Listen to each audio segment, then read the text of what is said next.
My name is Jessica Hefner, and this is my life story. Growing up in my family was very, toxic. My mother, she was always mean to me after my daddy had an affair with my mom, and my mama actually left me at the hospital for a little bit while I was born. They found her overdosed in a car and stuff, and they brought her back, but still growing up was pretty rough because my mom used to hide food, lock up food, and she would leave molded stuff in the refrigerator and stuff and not really care about me. I didn't grow up in a home full of affection. I grew up in a home full of do whatever you want. I raised myself in the dark because I never really had a mother. So You did an amazing job raising yourself, by the way. thank you. It's not an easy thing to do. No, it's not, but I didn't have a choice. From there, after your childhood, what caused the transition of that to living on the street? Pretty much I just left home and ran away from home. I left with an ex-boyfriend. Me and my ex-boyfriend at the time was living with her. It went great for a little bit, but then my mom started showing signs of being angry and stuff. She always hated me. So it didn't work out. I ended up going to jail with him. After that, that's pretty much when I went homeless. I left with him after he got out of jail and stuff. I pretty much ran away. And we just started bouncing to place pretty much after that. And we ended up in Knoxville. He ended up overdosing. So I ended up going home for a little bit, and I left again because she started doing the same stuff. Yeah, so leaving home for you was actually escaping a lot of these painful things that you had experienced. Instead of losing any protection or care, you were actually getting away from the abuse and the trauma that you had experienced at home. Yes. So that what I've heard from you a lot is living on the street. It was actually an escape from your home, which was even worse. It was worse, but I say the streets was worse too, because like I told you, I was raped a couple of times. So I was young. So of course, people are going to take advantage of you because I was only 17 going on 18 at the time. And I was in a couple of foster homes, group homes, but I ran away from them because it was the same stuff, kind of felt like the same stuff. So I ran away. So how long was it in total that you lived on the street? 4 to 5 years. 4 to 5 years. It was a struggle. Food was a very scarce thing. Taking a bath was never fun. Losing stuff was never fun. And then I was pregnant with Arian for the streets for the longest, but I adjusted to it. I learned some things from it that I can still carry even with having housing.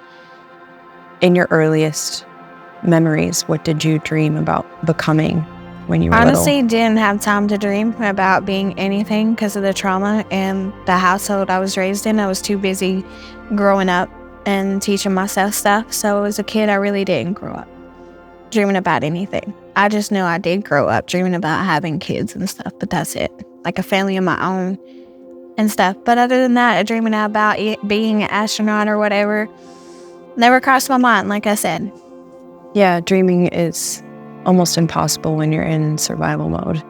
And that's all I've been in since I can remember. Mm-hmm. When you first started to dream about having a family of your own, how did that differ from what started to unfold as you grew up? It was just basically, I didn't feel like it was going to happen because all I knew was broken love, and I just got affection anywhere and possible because I never had it. So as I got older, I didn't want children, to be honest with you, because I just didn't think I could give them what they needed, and I didn't think I could be a good mom because of what I've been through. And like I said, with the guy that I went away with, we did actually have a child.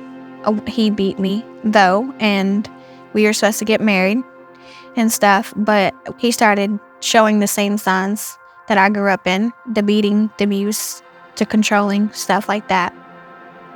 So I ended up having a child. I ended up losing it because of that situation. I decided to leave him, and he came home from work one day early, and he saw I was packing his stuff, and I told him I was leaving him, and it didn't go so well. So as that dream started to fade, I just finally gave up on having children. And it just went from there. I didn't have a dream from there because after that pretty much crushed that feeling. And I thought, well, I couldn't be a good enough mom anyways because I don't have no skills. I don't know what it's like being a mom. I never had a mom. So that dream kind of faded, wanting a family. And you were so courageous in the midst of that to make decisions, even as you were experiencing such painful, traumatic things, to make decisions right in the middle of that would alter the course of your future and your future children's lives. If it wasn't for my son, I was honestly in the middle. This brings the suicide part in. I was honestly, my friend went to work, Michael. This is the reason we're so close. He found me in the bathroom. I slit my wrist. And well, he got me to the hospital in time. And I found out about a few weeks later I was pregnant with my son. I didn't want children, like I said. It was not an accident. I think it was a coincidence because I think God did give me my chance at having a family, but it was meant to have a family by myself. And that made you want to keep living. It did.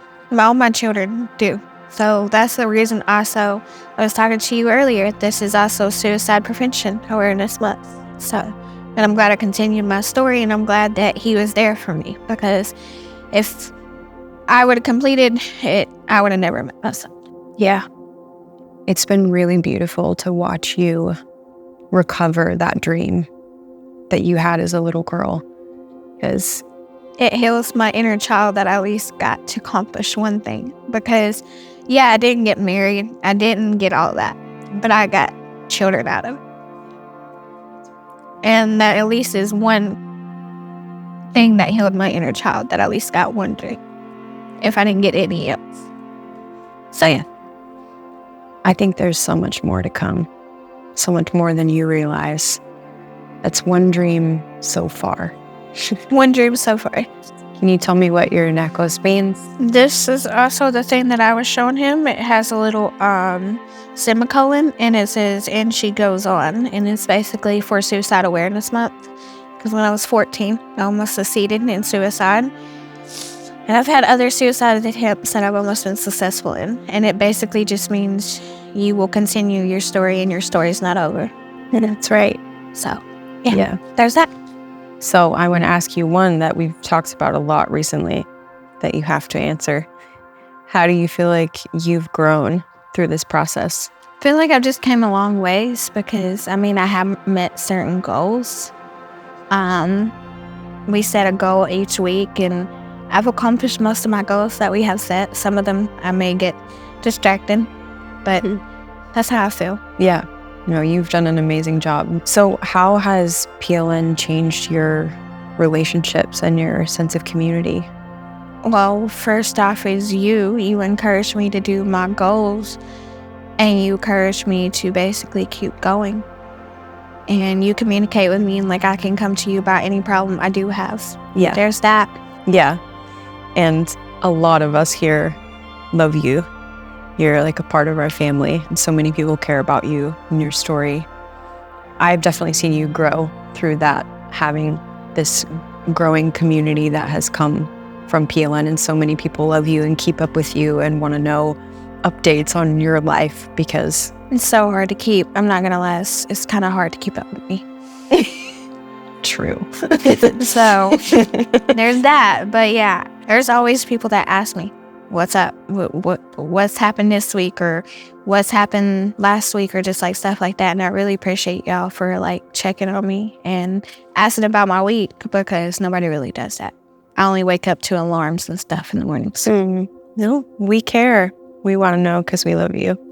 I'm just grateful I met her, and I'm just grateful I met the whole system, because if I didn't, I don't know where I would be. I'd still probably be out there struggling or any of that. I'm just grateful for the things that they done for me and the help that they have gave me. And I'm just thankful that she came into my life, because she's been like a best friend to me. So, that I can talk to and share stuff with. So that's the best way I can put it.